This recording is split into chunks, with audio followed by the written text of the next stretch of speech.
Assalamualaikum warahmatullahi wabarakatuh.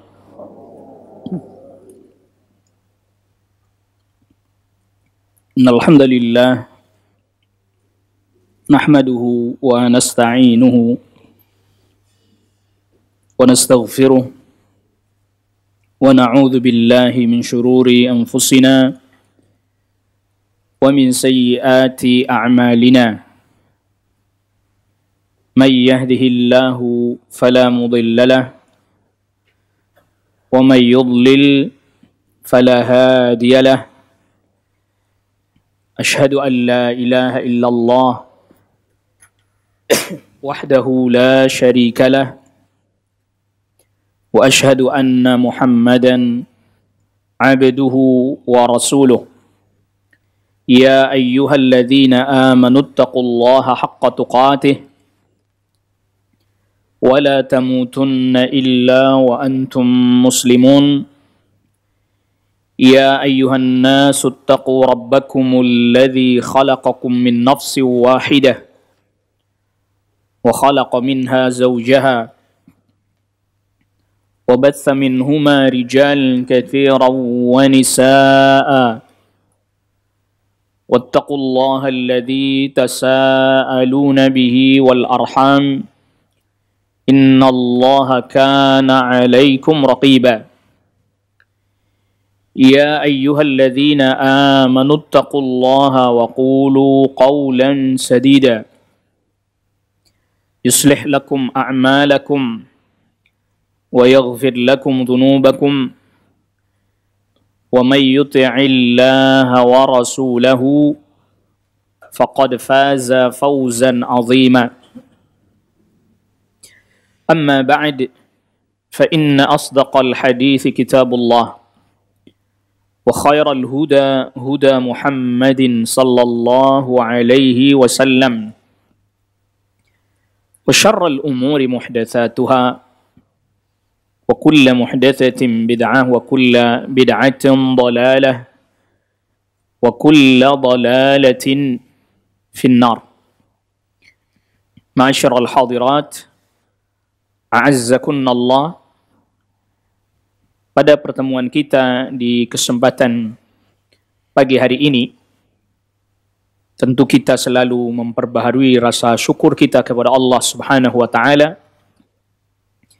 Kita masih diberikan oleh Allah Subhanahu wa taala berbagai macam kenikmatan, nikmat iman, nikmat Islam, dan juga kita masih diberikan oleh Allah Subhanahu wa taala kemampuan kita bisa mengerjakan aktivitas kita dalam rangka menuntut ilmu, dan ini termasuk bagian daripada ibadah. Kita mendekatkan diri kepada Allah Subhanahu wa taala dengan menuntut ilmu.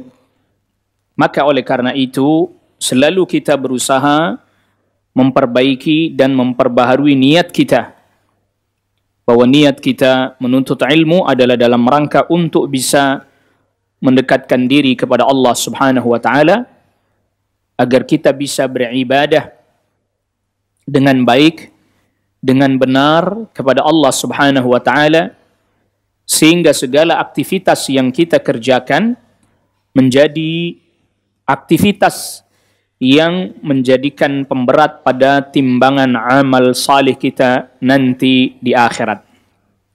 Ma'asyiral hadirat a'azzakunallah, pembahasan kita pada kesempatan pagi hari ini terkait dengan anugerah pakaian dan juga makanan.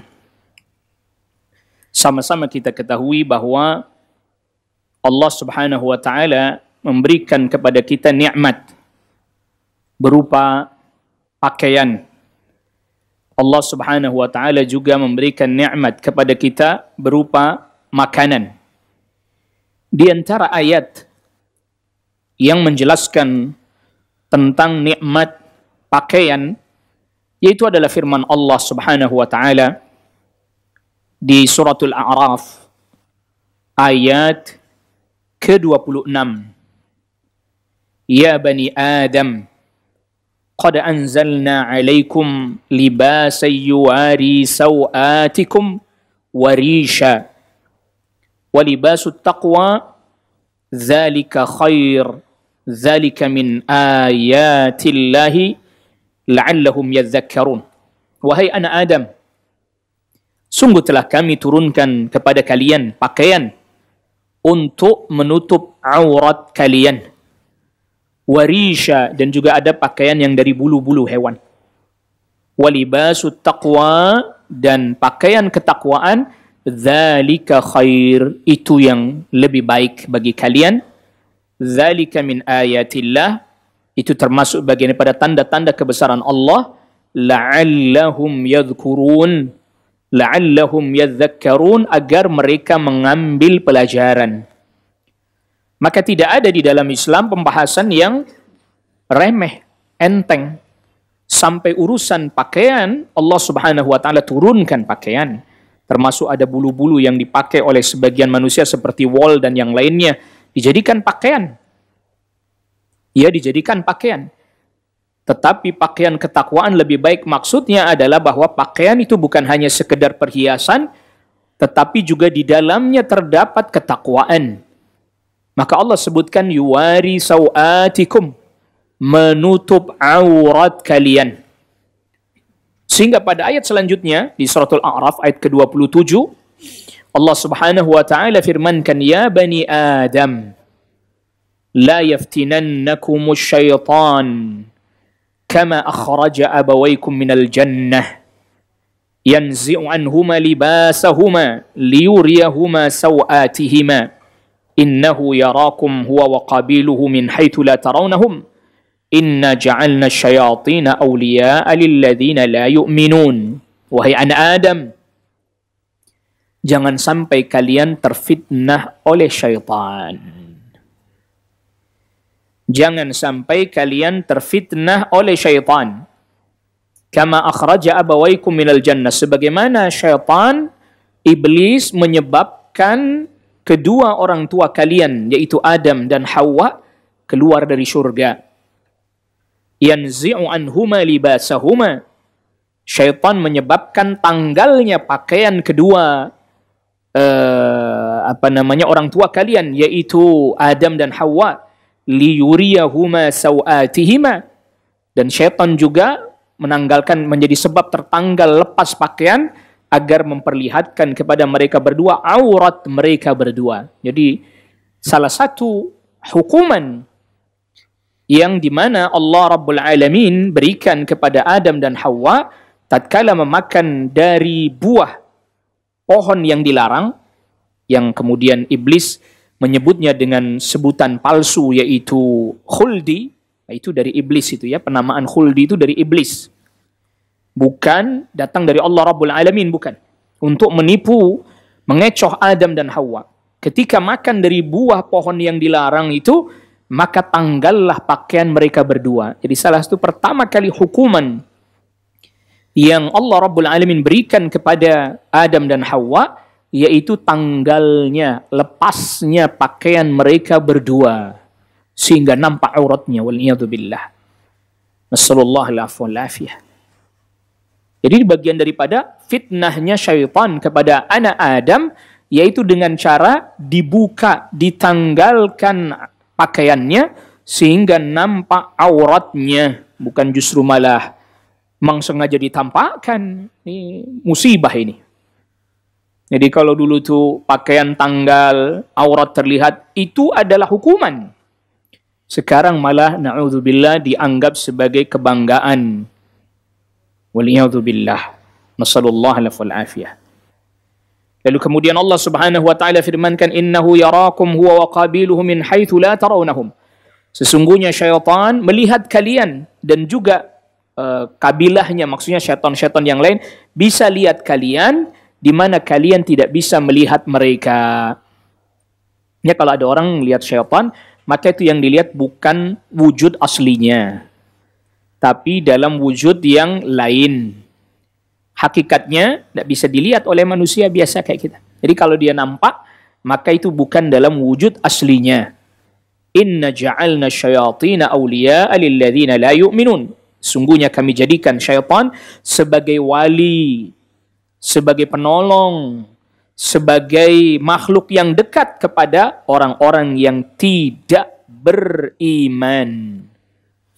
Ayat ini menjadi dalil bahwa orang-orang yang tidak beriman, orang-orang kafir, orang-orang musyrik, mereka menjadi wali-walinya syaitan. Penolong mereka, syaitan. Yang dekat dengan mereka, syaitan. Berdasarkan ayat ini. Lalu kemudian selanjutnya, sahabat Abdullah bin Amr ibn al-As radhiyallahu anhuma berkata, bahwa Rasulullah SAW pernah bersabda, kulu washrabu wa tasaddaqu walbasu fi ghairi israfin wala makhilatin. Makanlah, minumlah, bersedekahlah, berpakaianlah. Fi ghairi israfin, dengan tidak melampaui batas. Wala makhilatin, dan tidak disertai dengan kesombongan. Hadis ini hadis yang hasan, diriwayatkan An-Nasa'i, kemudian Imam Ahmad dan juga Ibnu Majah. Maka dalam hadis ini disebutkan bahwa makanan, minuman, pakaian itu semua adalah nikmat yang datang dari Allah Subhanahu wa taala. Maka tentu ada hal-hal, ada perbuatan-perbuatan yang harus kita perhatikan terkait dengan pakaian kita.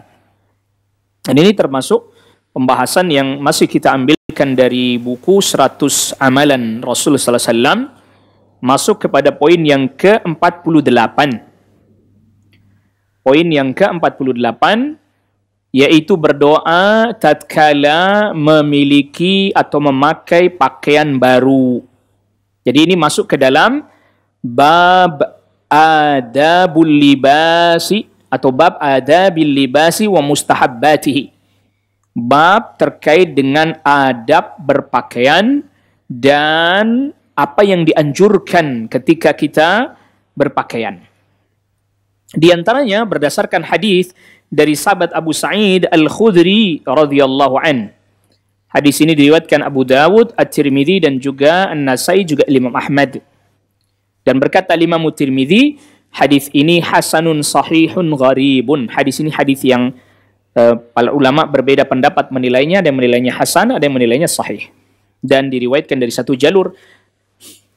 Berkata sahabat Abu Sa'id Al-Khudri radhiyallahu anhu, kana Rasulullah sallallahu alaihi wasallam idza istajadda thawban sammahu.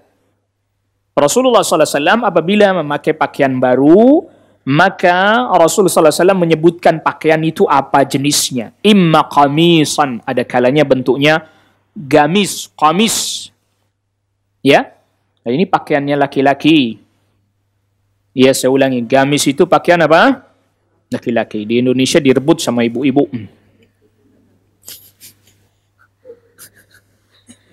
Ya.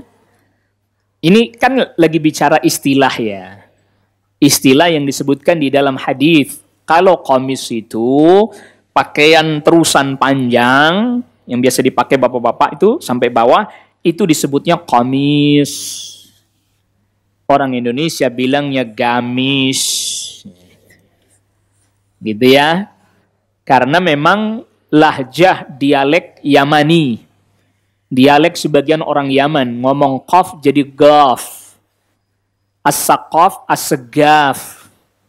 Itu aslinya as-saqaf itu, bukan as-segaf. Orang Indonesia bilangnya as-segaf. Qamis, gamis. Nah, itu. Jadi gamis. Jadi kalau pakaiannya itu berupa qamis, gamis, ya Rasul sebut. Ini qamis, ini gamis. Au imamah. Imamah itu ya kalau bahasa kita sekarang ya kayak sorban lah yang dipakai di kepala, itu imamah. Thumma yaqul, kemudian Rasulullah SAW membaca doa, Allahumma lakal hamdu anta kasautanihi as'aluka min khairihi wa khairi ma suni'alah wa a'udhu bika min syarrihi wa syarri ma suni'alah. Milikmu ya Allah segala puji. Anta kasautanihi, engkaulah yang memberikan pakaian ini kepadaku. Jadi Allah Subhanahu wa taala yang memberikan pakaian itu kepada kita. Ini. As'aluka min khairihi, aku memohon kepadamu kebaikan pakaian ini. Wa khairi ma suni'a lahu, dan kebaikan di mana pakaian ini dibuat. Wa a'udzu bika min syarrihi, dan aku memohon perlindungan dari keburukannya.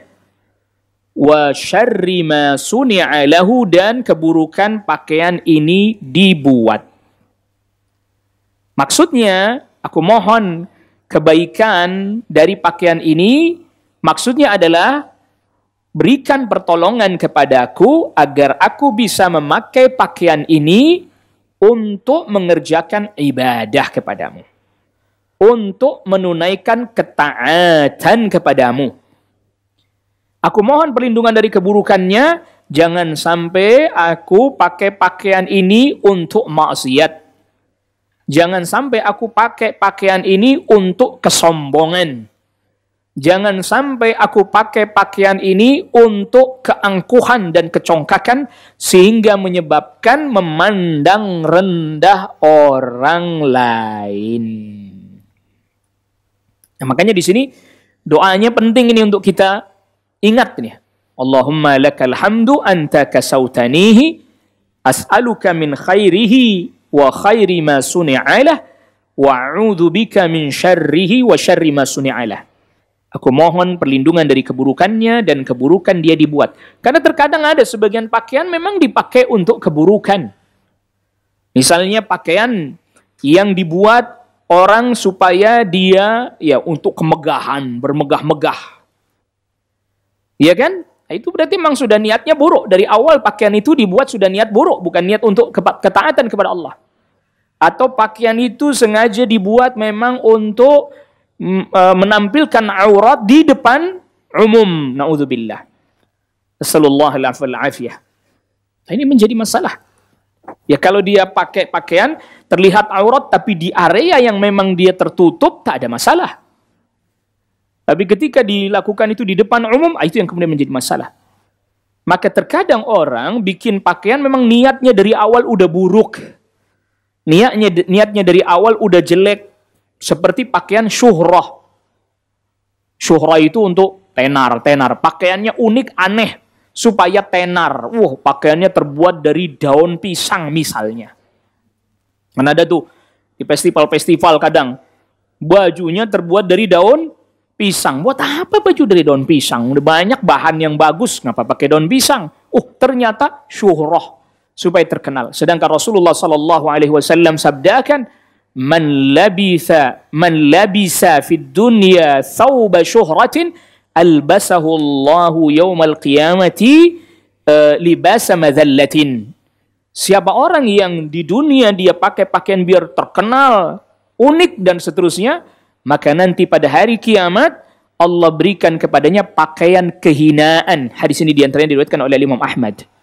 Ini tidak boleh pakai pakaian untuk terkenal, viral, unik, dan macam-macam lah. Banyak sekarang itu. Waduh, pakaiannya unik nih. Waduh, pakaiannya belum pernah ada nih yang pakai pakaian yang seperti ini. Wah, pakaiannya ini, dan seterusnya. Nah, di sini, di dalam doa ini terdapat pelajaran buat kita, untuk kita semuanya, agar supaya kita tidak lantas menjadi sombong, congkak, karena pakaian yang kita pakai. Lalu kemudian masih di dalam riwayat hadis ini ada tambahan salah seorang perawi yang bernama Abu Nadrah. Fakana sallallahu alaihi wasallam idza labisa ahadum thawban jadidan. Fakana ashabun Nabi sallallahu alaihi wasallam idza labisa ahadum thawban jadidan qila lahu. Apabila para sahabat ngelihat orang dia pakai pakaian baru, maka para sahabat mengatakan tubli wa yukhlifullahu ta'ala. Jadi misalnya kita nih ngelihat ada orang pakai pakaian baru, kita seperti yang dilakukan sahabat, kita dianjurkan membaca tubli wa yukhlifullahu ta'ala. Tubli itu maksudnya adalah semoga pakaiannya ini awet, sampai dia udah nggak bisa dipakai lagi. Itu beli itu rusak, udah nggak bisa dipakai lagi. Semoga pakaiannya awet sampai rusak masih bisa sampai lama lah gitu. Wa yukhlifullah, dan semoga Allah memberikan ganti pakaian yang baru. Ya, tubli wa yukhlifullah. Semoga pakaiannya awet dan Allah gantikan dengan yang baru. Ah. Lalu kemudian ada di dalam riwayat yang lain dari sahabat Mu'adz bin Anas radhiyallahu an. Dari sahabat Mu'adz bin Anas, riwayat ini juga diriwayatkan oleh Abu Dawud, At-Tirmidzi, Ibn Majah, dan juga Al-Imam Ahmad.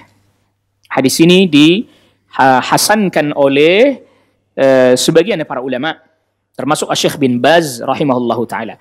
Man labisa thawban, siapa orang yang memakai pakaian, lalu kemudian dia membaca alhamdulillahilladzi kasani hadha thawba wa razaqanihi min ghairi haulin minni wala quwwah.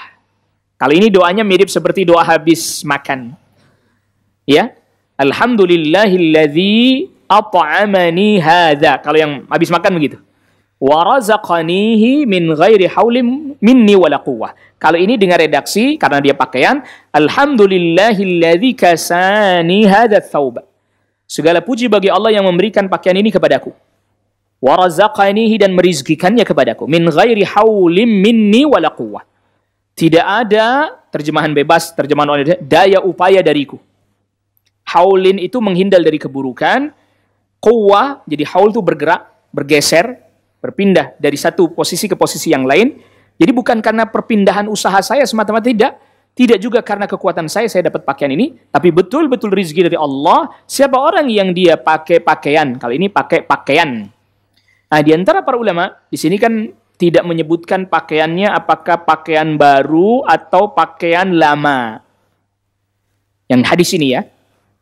Adapun yang di hadis yang sebelumnya memang disebut Rasul sallallahu alaihi wasallam ketika memakai pakaian yang baru. Ya, pakai pakaian yang baru. Tapi di hadis ini tidak menyebutkan pakaian baru, hanya menyebutkan man labisa thawban. Siapa orang yang memakai pakaian, tidak menyebut baru. Kalau yang hadis sebelumnya menyebut baru. Pakaian baru saja berarti yang tadi lakal hamdu anta kasautanihi. Kalau yang ini umum, tidak menyebut pakaian baru. Jadi kalau dia pakai pakaian baru boleh, memakai pakaian biasa setiap hari juga boleh karena hadisnya umum. Siapa orang memakai pakaian, dia membaca segala puji bagi Allah yang memberikan pakaian ini kepadaku, yang merizkikannya kepadaku tanpa ada daya dan upaya dariku. Ghufira lahu ma taqaddama min dzambih. Diampuni dosanya yang terdahulu. Dalam lafaz yang lain ada dengan redaksi wa ma ta'akhkhar. Diampuni dosanya yang terdahulu dan yang akan datang. Sebagian riwayat ada tambahan wa ma ta'akhkhar, dan yang belakangan juga diampuni oleh Allah Subhanahu wa taala. Ya, hadisnya hasan tanpa tambahan wa ma ta'akhkhar. Tapi di sebagian hadis ada menyebutkan itu. Artinya bahwa orang mukmin itu pakai pakaian, dia bersyukur kepada Allah. Ya, lalu kemudian Allah mengampuni dosanya. Allah apa? Ampuni apa? Yang dapat nikmat pakaian kita, lalu kita pakai pakaian itu dengan penuh rasa syukur kepada Allah Subhanahu wa taala. Kita berharap agar pakaian itu menjadi pendorong kita untuk bisa mengerjakan ibadah, ketaatan, bukan justru malah menjadi penyebab kita congkak sombong apalagi berbuat maksiat. Dan ketika kita membaca zikir, doa yang seperti ini, Allah ampuni dosa kita. Ya, Allah ampuni apa? Dosa kita, yang pakai pakaian kita, yang dapat nikmat kita. Kita baca doa, baca zikir, diampuni dosa kita, nikmat orang mukmin. Yataqallabu fi rahmatillah. Orang mukmin selalu berada di dalam rahmatnya Allah Subhanahu wa taala. Ya, Habis makan, dia baca doa, diampuni dosanya oleh Allah Rabbul Alamin. Pakai pakaian, dia baca doa, diampuni dosanya oleh Allah Rabbul Alamin. Ya, nikmatun azimah. Ini nikmat yang besar. Oleh karena itulah para ulama katakan, tidak ada nikmat yang besar melainkan nikmatul iman wal Islam. Nikmat iman dan Islam. Dan ini nggak diberikan kecuali hanya kepada orang mukmin. Pakai pakaian, baca doa begini, diampuni dosanya. Dan ini tidak diberikan kecuali kepada siapa? Orang mukmin, orang muslim. Iya. Adapun orang kafir, mereka yataqallabu fi la'natillah waliyadu billah. Orang kafir mereka berada dalam laknatnya Allah terus menerus sampai mereka tinggalkan kekufurannya. Makanya ini jadi hal penting buat kita bersyukur atas nikmat iman, nikmat Islam. Nah, lalu kemudian selanjutnya termasuk adab juga adalah at-tayamun fi lubsi thawb. Ya, mendahulukan yang kanan ketika pakai pakaian. Mendahulukan yang kanan ketika pakai pakaian. Yang bisa. Kalau yang tidak bisa kayak kaos misalnya kan begini, dia nggak bisa gini dulu nih. Kalau gini dulu ntar kepalanya nggak bisa masuk nih. Yang bisa, ya kaos misalnya kepalanya dulu masuk tapi tangannya yang bisa ini kanan dulu, gitu maksudnya. Karena apa? Karena secara umum Aisyah radhiyallahu anha menceritakan, meriwayatkan tentang perbuatan Rasulullah SAW. Hadis diriwayatkan oleh Bukhari dan Muslim. Kana Nabi SAW yu'jibuhu tayammun fi tana'ulihi wa tarajjulihi wa tuhurihi wa fi sya'nihi kullihi. Rasulullah SAW senang sekali mendahulukan yang kanan, pakai sendal yang kanan, sisir rambut kanan dulu, bersuci, wudu kanan dulu, dan dalam setiap keadaannya. Bahkan Rasulullah SAW juga bersabda, diriwayatkan oleh sahabat Abu Hurairah radhiyallahu an.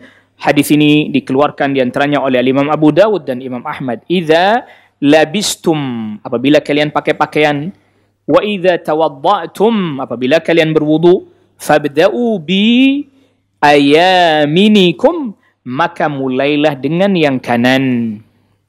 Begitu juga Harithah bin Wahab Al-Khuzai dari Bani Khuza'ah berkata, haddatsani Hafsah, istri Nabi Hafsah pernah menceritakan kepadaku, zaujun Nabi sallallahu alaihi wasallam, anna Nabi sallallahu alaihi wasallam kana yaj'alu yaminah. Nabi sallallahu alaihi wasallam mendahulukan atau menggunakan yang kanan, li ta'amihi, makan, wa syarabihi, minum, wa thiyabihi, berpakaian, wa yaj'alu shimalahu lima siwa dzalik. Yang selain itu kiri boleh.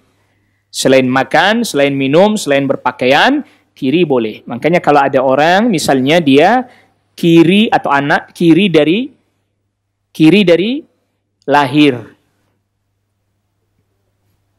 Kiri dari apa? Disingkat jadi kidal. Berarti kalau kanan dari lahir kadal. Nah, ibu-ibu loh yang bilang, saya cuma kiri dari lahir kidal, kanan dari lahir kadal. Ibu-ibu loh yang bilang. Saya kan cuma nerusin aja. Usahakan dalam hal yang disebut oleh Hafsah istri Nabi sallallahu alaihi wasallam, dalam hal makan, dalam hal minum, dalam hal berpakaian, usahakan tetap dia pakai yang kanan. Yang selain itu tulis yang kiri boleh. Misalnya olahraga, dia main tenis meja atau badminton kiri, silahkan. Nggak ada masalah. Begitu ya. Tapi untuk urusan-urusan tadi yang disebutkan oleh istri Rasulullah SAW yaitu Hafsah, maka dahulukan yang kanan. Makanya di dalam pembahasan 100 amalan, di poin yang ke-49, kita sebutkan ini, memakai sandal dengan mendahulukan kaki sebelah kanan. Ya, kan sandal nanti ada sandal termasuk bagian daripada pakaian. Ya, sandal masuk ke dalam bagian daripada pakaian. Dari sahabat Abu Hurairah radhiyallahu an, berkata sahabat Abu Hurairah, Rasul sallallahu alaihi wasallam bersabda, hadis ini sahih, diriwayatkan Al-Bukhari dan juga oleh Muslim. Idzan ta'ala ahadukum falyabda' bil yumna. Kalau pakai sandal, pakai sepatu, kanan dulu. Wa idza khala'a falyabda' bishimal. Kalau lepas, maka kiri dulu. Nah, ini kita sering ketukar-tukar ya. Spontan aja, set. Makanya mesti dilatih ya. Waliyun'ilhuma jami'an aw liyakhla'huma jami'an. Hendaklah dia pakai dua-duanya atau lepaskan dua-duanya. Pakai dua-duanya atau melepas apa? Dua-duanya. Nanti kita akan bahas lebih mendalam lagi insya Allah. Nah, lalu kemudian selanjutnya, ya, tadi sudah juga termasuk apabila melihat orang memakai pakaian baru, para sahabat mengatakan tubli wa yukhlifullah. Semoga awet dan Allah gantikan dengan pakaian baru kalau udah rusak. Dan ternyata riwayat ini pun didapat dari Rasul sallallahu alaihi wasallam perkataan ini. Jadi perkataan seperti ini bukan hanya sekedar datang dari para sahabat, Rasul sallallahu alaihi wasallam juga. Satu ketika Nabi sallallahu alaihi wasallam didatangkan kepada Nabi sallallahu alaihi wasallam satu pakaian yang dimana pakaian itu ya berwarna hitam lah. Lalu kemudian man tarawna taksu hada, menurut kalian siapa yang mesti saya kasih baju ini untuk orang itu? Fasakatal qaum, orang-orang pada diem semuanya. Ya. Lalu apa kata Rasul? Ituni bi ummi Khalid. Panggil Ummu Khalid, suruh ke sini. Lalu kemudian Ummu Khalid pun datang. Lantas kemudian Rasul sallallahu alaihi wasallam hadiahkan pakaian ini kepada Ummu Khalid. Warnanya hitam. Lalu kemudian Ummu Khalid memakainya. Ya kayak pakaian bagian luar gitu. Ya, lalu dipakai pada saat itu juga Rasul sallallahu alaihi wasallam katakan abli wa akhliqi. Semoga awet dan kalau memang nanti dia sudah rusak, mudah-mudahan diganti oleh Allah yang lebih baik lagi. Jadi itu bajunya berwarna hitam, lalu kemudian ada garis-garis hijau, garis-garis warna kuning. Jadi warna dasarnya hitam. Lalu kemudian Rasul sallallahu alaihi wasallam katakan, "Ya Umma Khalid." Jadi Umma Khalid ini perempuan tapi masih anak-anak kecil. Ummu Khalid ini anak perempuan masih kecil. Lalu kemudian Rasul sallallahu alaihi wasallam katakan, "Hadza sanah." Oh, ini bagus nih. Kamu pakai baju ini bagus nih. Jadi ini Ummu Khalid ini adalah anak perempuan yang masih kecil. Ya, anak perempuan yang masih kecil. Rasul sallallahu alaihi wasallam hadiahkan pakaian itu kepadanya, lalu kemudian Rasul sallallahu alaihi wasallam katakan, "Hadza sanah." Oh, ini kamu pakai bagus ini. Jadi Rasul sallallahu alaihi wasallam seringkali menamai anak-anak dengan seolah-olah orang dewasa. Anak perempuan, ini ada anak perempuan dinamai Ummu Khalid. Ya, ini putrinya sahabat Khalid. Tapi kemudian dinamai Ummu Khalid. Rasulullah SAW pernah juga ada adiknya sahabat Anas. Dipanggil oleh Rasulullah SAW Abu Umair. Ya Aba Umair, ma fa'alan Nughair. Artinya dalam beberapa keadaan Rasulullah SAW memperlakukan anak-anak seperti orang dewasa. Artinya disapa, ditegur, nggak lantas diabaikan. Nggak lantas dicuekin. Cuekin aja lah anak-anak ini. Yang ditegur yang orang dewasanya saja, enggak. Kadang anak-anak. Bahkan Rasulullah SAW kadang ini kasih hadiah sama anak-anak, pakaian yang bagus, yang indah. Ya. Jadi ini adalah merupakan khuluqun hasan.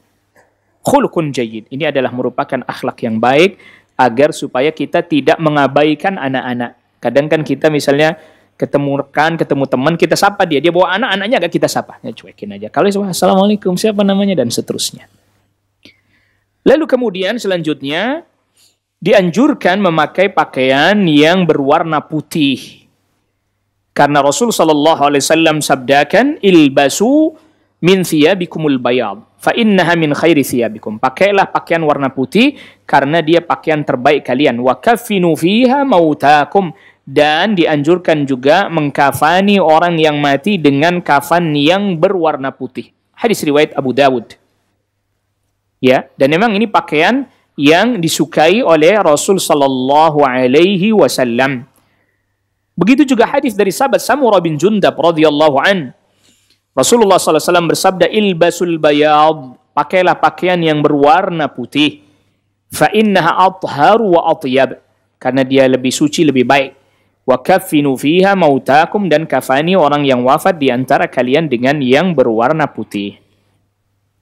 Dianjurkan juga kita memakai pakaian yang bagus dengan tidak berlebihan dan melampaui batas. Tadi kita hadisnya Abdullah bin Amr ibn al-As sudah kita sampaikan tadi. Ya. Jadi Abdullah bin Amr ibn al-As meriwayatkan makan, minum, bersedekah, berpakaian tanpa kesombongan dan tidak melampaui batas. Di dalam sebagian riwayat ada tambahan redaksi, innallaha yuhibbu an tura ni'matahu ala 'abdihi. Allah senang melihat nikmat itu ada pada hambanya.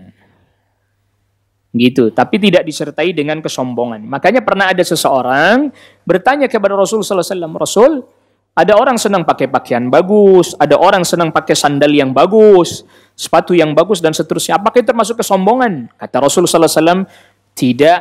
Innallaha jamilun yuhibbul jamal." Sesungguhnya Allah Subhanahu wa taala Maha indah dan mencintai keindahan.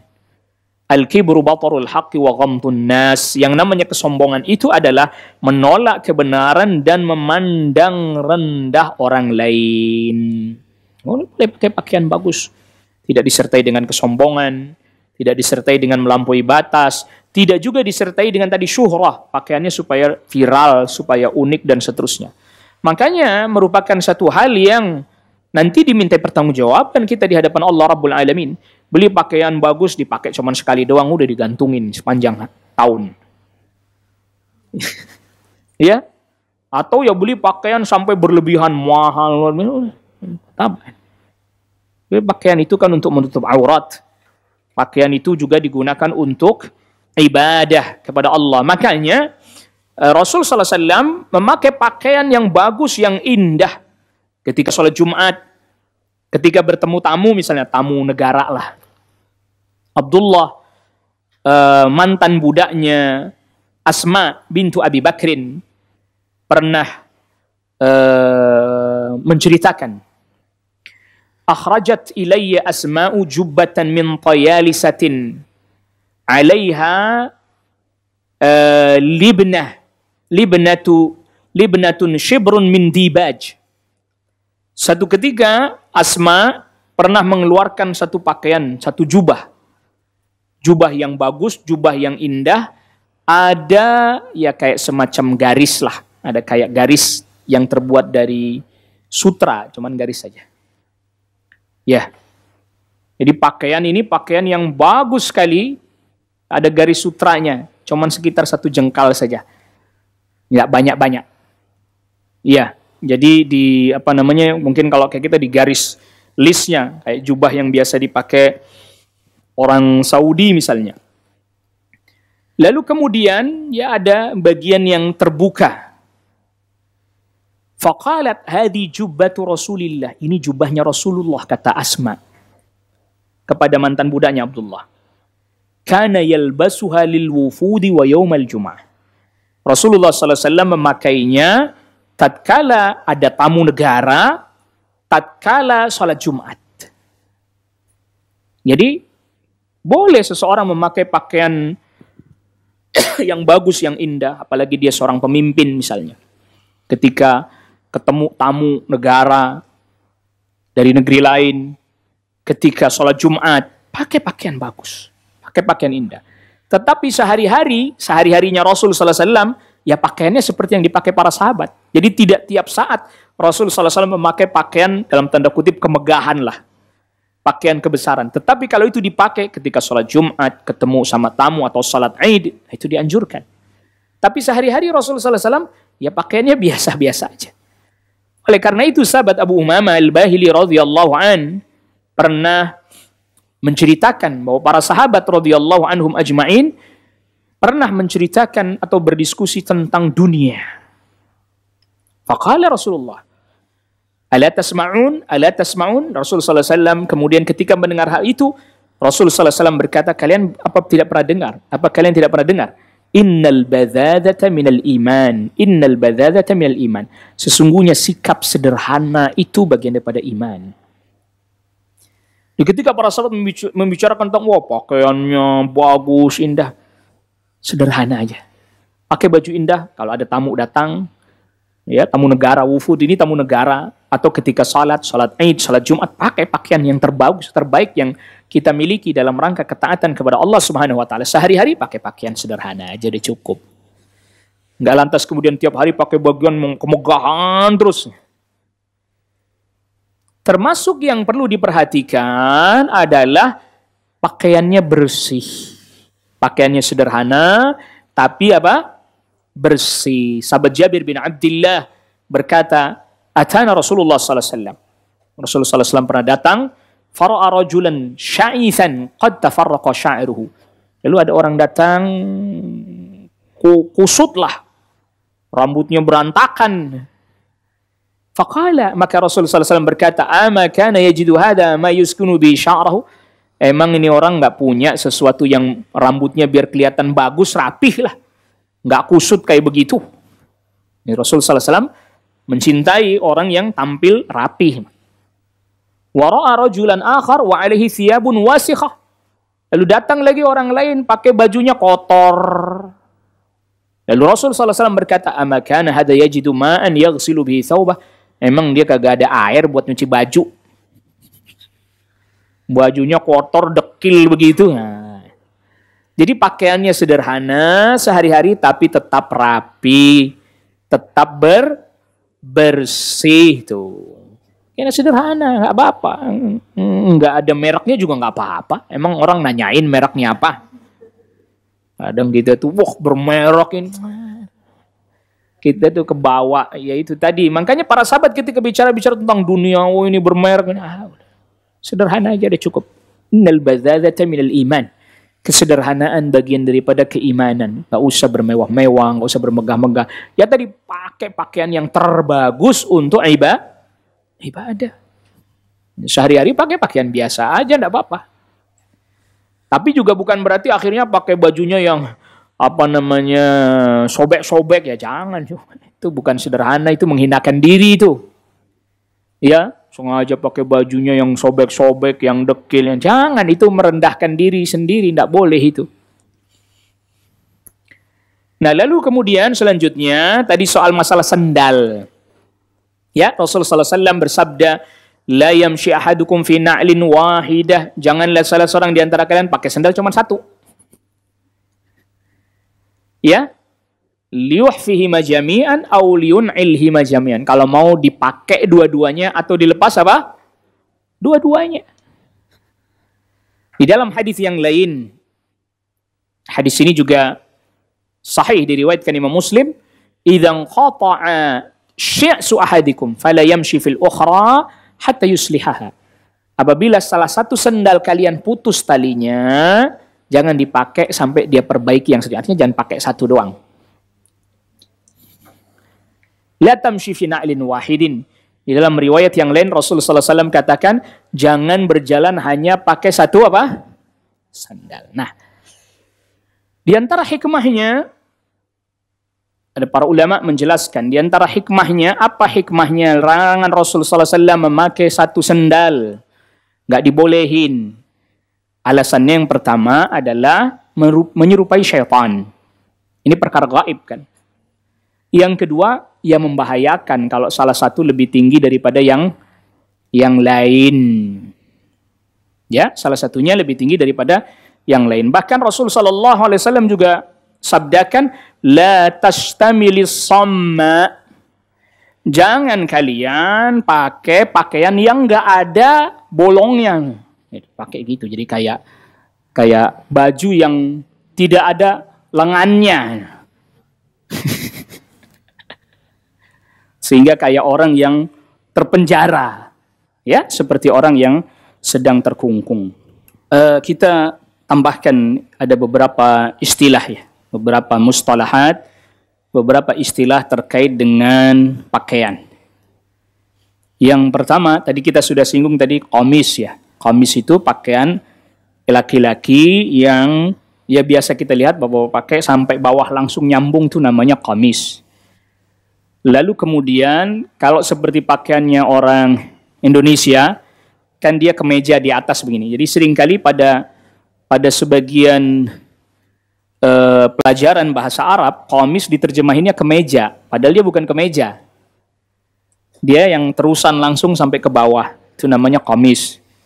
Adapun kemeja ini sebutan umumnya rida, pakaian bagian atas itu namanya rida. Pakaian bagian bawah disebut dengan izar. Orang Indonesia nyebutnya sarung. Memang sarung bagian pakaian bawah. Mungkin terjemahan lebih umumnya izar itu bawahan. Kalau rida atasan, bagian atas. Nah, celana sirwal biasanya diterjemahkan dalam bahasa Arab sirwal, celana. Ada lagi yang celananya yang sempit itu biasanya dulu orang Eropa pakai untuk daleman panjang, tapi yang sempit ketat itu namanya pantalon ya, pantalon. Dulu orang Eropa dulu pakai celana yang ketat tapi untuk bagian dalam, bu, karena dingin ya, itu pantalon namanya. Lalu kemudian kalau kaum wanita hari ini, orang Saudi nyebutnya abaya. Pakaiannya kaum wanita, bukan kamis. Bukan gamis, abaya. Jadi pakaiannya lebar, besar gitu. Bahkan sebagian abaya itu saking besarnya, itu bisa belakangnya itu ditarik ini. Ditarik ke atas gini, jadi sekalian kayak kerudung ya. Lalu sama dia biasanya nanti ada dikasih jarum atau semisalnya, baru mereka pakai cadar. Jadi sebenarnya ini bukan jilbab yang terpisah atau kerudung yang terpisah, bukan. Cuman mereka tarik gitu. Nanti kalau mereka pas mau sholat, kan cadar yang dibuka, ininya diturunin. Atau ininya tetap, tapi sholat nggak pakai cadar gitu. Tapi dia jadi seolah-olah nyambung sampai ke bawah. Nah, itu sebenarnya dalam istilah ayat disebut jilbab. Liudenina min jalabibihinna. Dia julurkan jilbabnya. Imam As-Suyuti katakan maksimal setengah badan. Minimal setengah badan, maksimal kadang bisa sampai bawah. Dia jadi satu, bu. Jadi satu sekalian, shred gitu. Ya untuk tutup. Jadi di dalam misalnya pakai baju yang buat di rumah. Ya, pakai baju yang buat di rumah, ada yang bahkan pakai pajamas, piyama. Dalamnya pakainya pajamas itu, piyama, bahkan lengan yang pendek. Dia mau keluar itu abayanya digantungin. Jadi, iya, jadi kayak baju Iran betul. Jadi abayanya tuh digantungin di pintu, dia mau keluar misalnya mau belanja ke warung.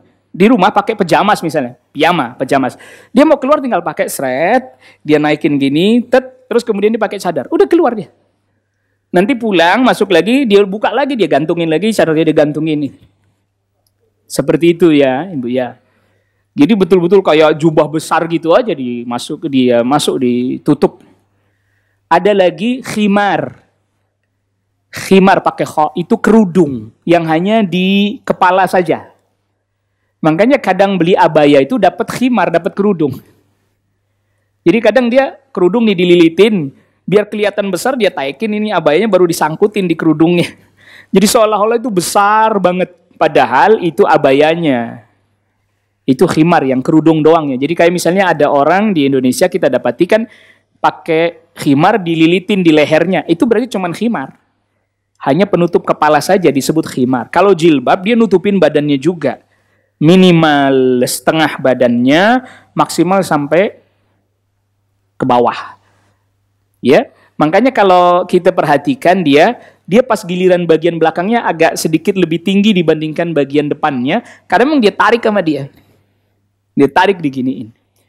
Pas giliran sholat, karena dia sudah pakai khimar, ini sudah pakai kerudung, giliran sholat ini diturunin sama dia.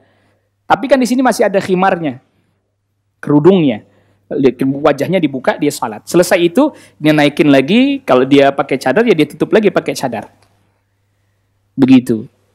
Ya, seperti itu. Makanya pakaian-pakaian di dalam hadis harus kita fahami maknanya. Kalau enggak nanti kita jadi bingung. Seperti misalnya orang umroh ya. Laki-laki. Kan ada dua kain tuh. Yang atas namanya rida. Yang bawah namanya izar. Ya, tapi kan tidak dijahit, ujung-ujungnya tidak dipertemukan, tidak berjahit, tidak dipertemukan. Makanya dililit. Di zaman dahulu para sahabat laki-laki ada yang pakaiannya memang sehari-hari begitu, Bu. Cuman dililitin, nggak dijahit. Cuman dililitin aja ke tubuhnya. Bahkan ada yang kalau kainnya panjang, panjang banget, itu dililitin bawah sekaligus langsung dililit atasnya. Sehari-hari pakaian mereka begitu. Yang nggak begini pakaiannya. Nggak juga kamis, nggak. Saking sebagian para sahabat kondisinya sulit, sehingga pakaiannya kayak begitu aja udah dililit-lilitin ke badan aja. Udah kagak ada modelnya lah bahasa kita. Sehari-hari mereka berpakaian seperti itu. Nah, tidak termasuk larangan pakaian berjahit sendal. Misalnya lagi ihram nih, orang itu lagi ihram. Saya pernah ditanya, Ustaz, berarti orang lagi ihram nggak boleh dong pakai sendal yang berjahit? Boleh. Loh, katanya nggak boleh pakaian berjahit. Yang nggak boleh itu maksudnya pakaian yang tertemukan satu dengan lain. Karena zaman dulu yang namanya sepatu, sendal dari kulit, mesti apa? Jahit. Kalau nggak boleh, berarti nggak boleh pakai sendal. Ya. Makanya pakai sabuk boleh, pakai sabuk tuh. Pakai sabuk boleh, dan seterusnya boleh. Nah, ini beberapa istilah ini menjadi tambahan bagi ilmu kita, informasi, agar tidak keliru dalam memahami hadis atau memahami dalil. Ya, wallahu ta'ala a'la wa a'lam. Baik, kita sediakan waktu untuk soal jawab kalau ada pertanyaan. Kalau enggak ada ya ada.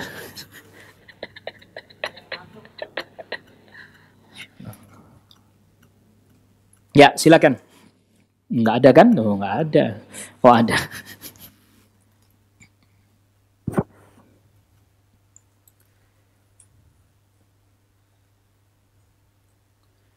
Benarkah ada riwayat bahwa Rasulullah SAW juga sering memakai baju warna merah, khususnya untuk salat? Perlu kita ketahui bahwa terkait dengan warna pakaian, ya, warna pakaian ini terkait dengan pakaian Rasul SAW berwarna merah, begitu ya. Benarkah ada riwayat yang menjelaskan tentang hal tersebut, pakaian Rasul yang berwarna merah? Tadi kita sudah sebutkan ya, bahwa Rasul SAW senang, bahkan beliau menganjurkan agar orang memakai pakaian yang berwarna apa tadi? Putih. Ya, memakai pakaian yang berwarna putih. Itu dulu poin utamanya itu.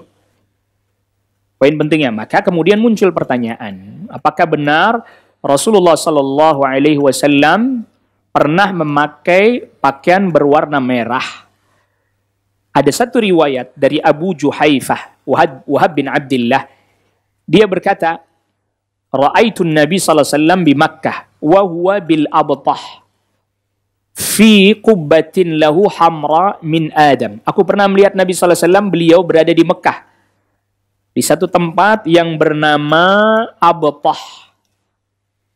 Beliau berada di sebuah kemah, tenda yang berwarna merah, terbuat dari kulit binatang yang disamak. Ya. Fakharaja Bilalun biwudu'ihi. Kemudian sahabat Bilal keluar membawa air wudunya Nabi sallallahu alaihi wasallam. Famin nadihin wa nailin. Ada orang yang mengambil air wudunya Nabi untuk berwudu. Ada rebutan. Dan ini khusus untuk Nabi sallallahu alaihi wasallam. Ka'anni anzuru, fakharaja Nabi sallallahu alaihi wasallam. Lalu kemudian aku melihat Nabi sallallahu alaihi wasallam, kata Abu Juhaifah, aku melihat Nabi sallallahu alaihi wasallam keluar dari tenda tersebut, wa alaihi hullatun hamra. Sedangkan beliau memakai pakaian pada saat itu berwarna merah. Ya. Ka'anni anzuru ila bayadi saqaihi, saya membayangkan seolah-olah saya melihat kedua betisnya Rasul sallallahu alaihi wasallam yang berwarna putih. Jadi maksudnya dari balik pakaian itu seperti terlihat. Fatawadda'a, Rasul berwudu, wa adzana Bilalun, lalu kemudian sahabat Bilal pun mengumandangkan adzan. Sahabat Bilal adzan, thumma rukizat lahu anazah, ditancapkan tombak kecil semacam tongkat, fataqaddama fasalla, lalu Rasul salat, yamurru baina yadayhi al-kalbu wal himaru la yumna, di belakangnya, jadi itu sebagai apa? Sebagai sutrah ya. Sebagai sutrah, orang atau ada anjing atau keledai lewat di belakang sutrah itu tidak dihalangi oleh Rasul sallallahu alaihi wasallam. Hadis ini sahih, diriwayatkan oleh Al-Imam Al-Bukhari dan Imam Muslim. Yang tadi wudu kelihatan betisnya karena Rasul mengangkat pakaiannya ketika berwudu sehingga seolah-olah terlihatlah betisnya Rasul sallallahu alaihi wasallam. Jadi di dalam hadis ini Nabi sallallahu alaihi wasallam menggunakan pakaian yang selain putih, bahkan disebutkan di sini berwarna merah. Nah, jadi kalau ditanya apakah Rasulullah SAW pernah memakai pakaian yang berwarna merah? Jawabannya iya. Rasulullah SAW pernah berpakaian yang berwarna merah. Tetapi memang tadi kita sudah katakan di hadis yang tadi kita sudah sebutkan sebelumnya, ya Rasulullah SAW menganjurkan pakaian yang berwarna putih. Tapi bukan berarti Rasulullah SAW melarang orang memakai pakaian yang selain warna putih. Namun, ada namunnya nih. Ada riwayat yang lain yang mengesankan bahwa Rasulullah Sallallahu Alaihi Wasallam melarang orang memakai pakaian yang berwarna merah. Ya, apakah benar? Betul. Ada hadis yang mengesankan. Nah ini, sekali lagi mengesankan. Tadi Rasul pakai pakaian warna merah, sudah. Lalu kemudian ada hadis yang dimana mengesankan bahwa Rasulullah SAW melarang memakai pakaian yang berwarna merah. Di antaranya, hadis diriwayatkan oleh Al-Imamul Bukhari. Rasul melarang 7 hal. Pertama, an-lubsil harir wad-dibaj, pakai sutra. Sutra yang tipis, sutra yang tebal. Lalu kemudian wal qasi, pakaian yang bercorak, sutra. Wal istabrak, dan yang ini juga sejenis pakaian sutra juga. Lalu kemudian wal mayasiril humuri. Al mayasiril humur, misarah artinya alas biasanya dipakai kaum wanita untuk meletakkan pelana tunggangan suami, artinya onta, pelananya warnanya merah. Di sini Rasulullah SAW melarang orang memakai kain yang seperti itu yang berwarna merah. Ya, nah Rasulullah SAW anil mayathiril humr. Rasul SAW melarang pakai pelana dialasi kain yang berwarna merah. Abdullah ibnu Abbas bahkan berkata, nuhitu anis thawbil ahmar. Saya dilarang untuk memakai pakaian yang berwarna merah. Ini diantara dalil-dalil hadis yang menjelaskan bahwa terlarang pakai pakaian warna merah. Tetapi tadi hadis riwayat Imam Bukhari, Rasulullah SAW pakai pakaian yang berwarna merah. Maka dalam hal ini para ulama terjadi perbedaan pendapat. Ya, pendapat yang pertama mengatakan terlarang memakai pakaian berwarna merah secara mutlak dalam rangka kehati-hatian dan dalam rangka untuk menguatkan hadis yang menyebutkan larangan.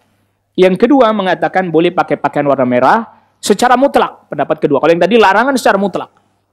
Yang kedua boleh secara mutlak. Yang ketiga makruh pakai pakaian yang berwarna merah secara penuh, merah semuanya. Yang merahnya ya menyalalah. Adapun jika warna merahnya nggak penuh seperti ada variasi warna lain, maka itu tidak dimakruhkan, boleh. Ini pendapatnya tabi'in seperti Atha, Tawus dan Mujahid. Pendapat yang keempat, makruh memakai pakaian merah secara mutlak jika untuk ketenaran. Namun boleh dipakai di dalam rumah atau di dalam area-area tertentu yang memang itu menjadi area yang private. area privasi. Dan ini pendapat yang dipilih oleh Imam Malik. Yang kelima, larangan tersebut berlaku jika warna merah tersebut adalah pure polos merah. Tapi kalau ada garis-garis, ada variasi warna yang lain, maka hal itu diperbolehkan. Dan ini yang dipilih oleh Al-Imam Ibnul Qayyim rahimahullahu ta'ala. Dan ini juga yang dipilih oleh Asy-Syaikh bin Baz. Ini juga yang dipilih oleh Asy-Syaikh Utsaimin rahimahullahu ta'ala. Ya, jadi ringkasnya ini adalah dimakruhkan kalau warna merahnya merah banget gitu, terus nggak ada warna yang lain. Ya, adapun ada warna yang lain, maka hal itu diperbolehkan. Gitu ya. Nah, ini kan pertanyaannya cuman warna merah doang. Udah selesai berarti pembahasannya. Adapun ini pembahasannya para ulama katakan itu laki-laki. Adapun perempuan ya lebih berhati-hati lagi dengan warna tersebut. Kenapa? Karena menyita apa? Eye catching. Siapa tuh yang berwarna merah itu?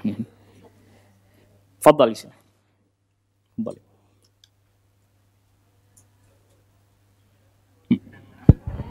Ustadz, apa betul ada hukumnya tentang pakai cincin di jari telunjuk? Katanya itu tidak boleh, Ustadz ya? Khatam memakai cincin di jari telunjuk dan jari jempol ada asar dari sahabat Ali bin Abi Thalib yang saya ingat sekarang saat ini makruh. Sini sama sini. Sini sama sini. Ini makruh. Adapun sini mau di kanan mau di kiri boleh. Ya, mau di kanan, mau di kiri apa? Boleh. Mau ditaruh di tengah, manis, kelingking, boleh. Mau di kanan, mau di kiri. Sebagaimana juga hukum pakai jam tangan. Mau di kanan boleh, mau di kiri boleh. Saya udah biasa yang di kanan, saya taruh kanan terus, lupa. Jadi yang pakai di kanan, dikiaskan dalam cincin. Kasusnya dengan cincin. Pakai jam tangan ini, para ulama mengkiaskannya dengan pakai apa? Cincin. Rasul SAW pakainya di kanan juga, pakainya di kiri juga. Satu riwayat menyebutkan di kanan, satu riwayat menyebutkan di kiri. Maka atas dasar itu, sebagiannya para ulama katakan pakai jam juga begitu. Mau di kanan boleh, mau di kiri apa? Boleh, tidak ada masalah. Ya, tidak ada masalah. Cuman saya udah terlanjur kebiasaan di kanan. Jadi kalau pakai ada spontan langsung kanan gitu. Kalau yang udah terbiasa di kiri, silahkan spontan langsung pakai sebelah kiri. Tidak ada masalah. Wallahu a'lam. Masih ada lagi pertanyaan? Langsung ibu-ibu. Kalau enggak ini ada ini.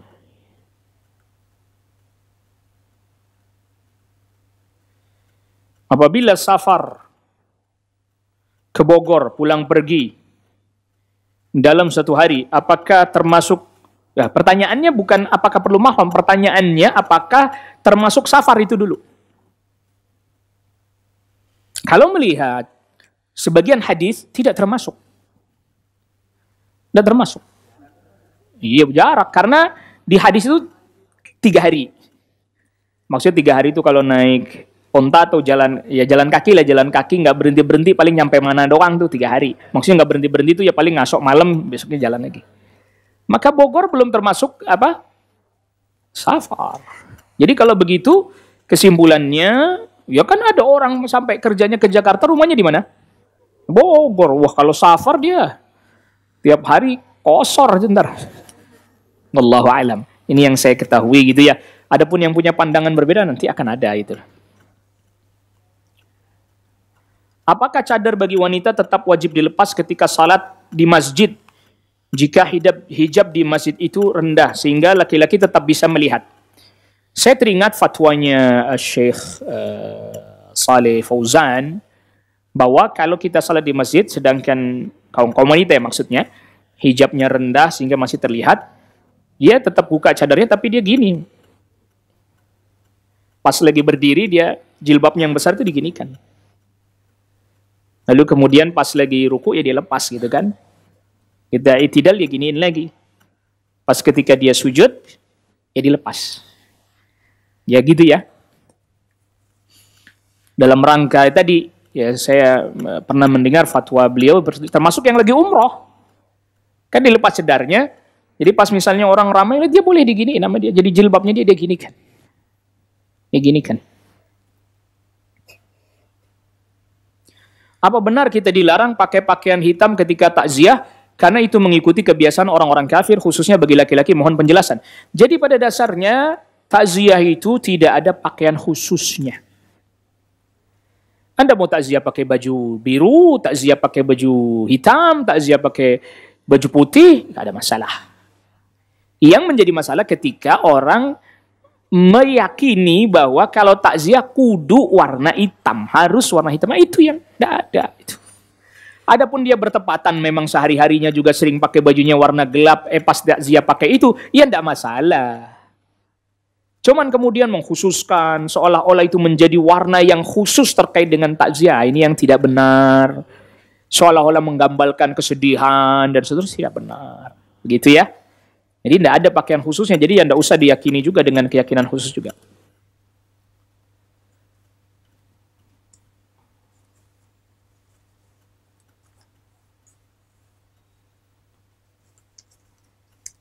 Sudah habis berarti, pertanyaan sudah habis. Alhamdulillah, sudah dijawab seluruhnya ya.